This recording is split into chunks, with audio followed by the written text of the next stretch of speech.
Dear friends, ഇന്ന് November 14. എല്ലാ വർഷവും നവംബർ 14 ഇന്ത്യ ഒട്ടാകെ ശിശുദിനം ആഘോഷിക്കുന്നു.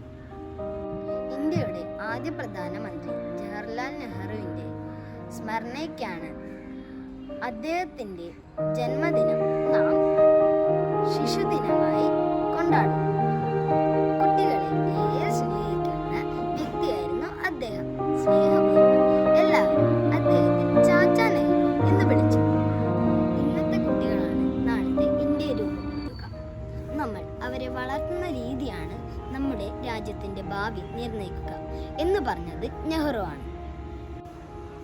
കുട്ടികളുടെ വിദ്യാഭ്യാസത്തിന് വേണ്ടി വളരെ ശക്തമായി വാദിച്ച ഒരാളായിരുന്നു നെഹ്റു. അപ്പോൾ എല്ലാവർക്കും എൻ്റെ ശിശുദിനാശംസകൾ. നിങ്ങൾക്കറിയാലോ, കൂടാതെ ഇന്ന് ദീപാവലിയും കൂടിയാണ്. ദീപങ്ങളുടെ ഉത്സവം എന്നാണ് ദീപാവലി അറിയപ്പെടുന്നത്.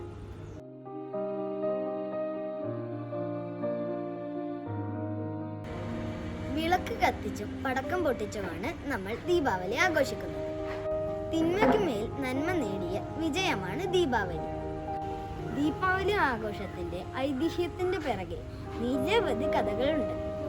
അതിലൊന്നാണ് ഇത്. രാമരാവണ യുദ്ധത്തിൽ രാവണനെ കൊന്നതിന് ശേഷം രാമൻ തിരിച്ച് അയോധ്യയിലേക്ക് വരുമ്പോൾ നടത്തുന്ന ഉത്സവമാണ് ദീപാവലി.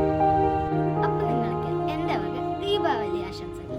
നിങ്ങൾ ദീപാവലി വിളക്ക് കത്തിച്ചും പടക്കം പൊട്ടിച്ചും ആഘോഷിക്കുമല്ലോ. നിങ്ങൾ ദീപാവലി ആഘോഷിക്കുമ്പോൾ ഈ വീഡിയോക്ക് ലൈക്ക് ചെയ്യാൻ മറക്കല്ലേ.